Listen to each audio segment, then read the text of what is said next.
Cinema மயக்கத்தில் தமிழர்கள் சீரழியக்கூடாது என ராஜபாளையம் பரப்புரையில் நாம் தமிழர் கட்சியின் தலைமை ஒருங்கிணைப்பாளர் சீமான் தெரிவித்துள்ளார்.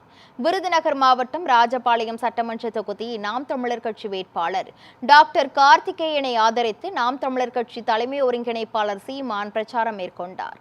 பின்னர் கூட்டத்தில் பேசிய அவர், தமிழ்நாடு படித்தவர்களால் நிறைந்த நாடு என்பதால் மக்கள் அரசியலையும் ஆட்சியையும் அறிவுடன் பார்க்க வேண்டும் என்று வலியுறுத்தினார். தற்போதைய அரசியல் மக்கள் சேவை இல்லாமல் பணத்திற்காக வாக்கு வாங்கும் தொழிலாக மாறியுள்ளது என்றார்.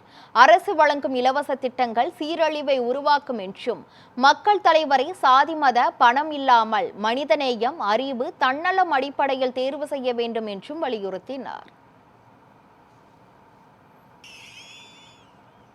அன்பு தம்பிக்கு வாக்கு செலுத்தி வெற்றி பெற செய்து நீங்களும் வெற்றியடையுங்கள். திமுகவுக்கு வாக்கு செலுத்தி தோற்று போனும் அறிவார்ந்து சிந்திச்சு பார்க்கணும். அரசியல் என்பது ஒரு வாழ்வியல். ஒரு மனிதனின் பிறப்பில் இருந்து இறப்பு வரை அனைத்தையும் தீர்மானிப்பது அரசு.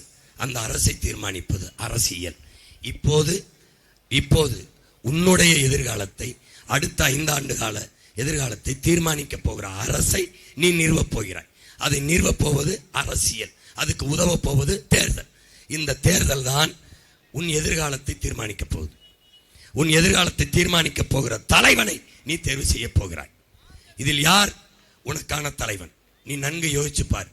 எவன் வைக்கிற கருத்து ஏற்புடையதா இருக்கு, எவன் சொல்வது சரியா இருக்கு, எவனிடத்தில் நாடு இருந்தால் நாடு மக்களும் நன்றாக இருக்க முடியும்.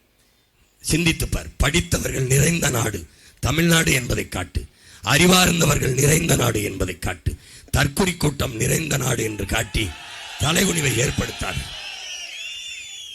சாதி மயக்கத்திலும் மத மயக்கத்திலும் சாராய மயக்கத்திலும் சினிமா மயக்கத்திலும் சீரழிவார்கள் தமிழர்கள் என்ற வரலாற்று பெரும்பலியை துடைத்து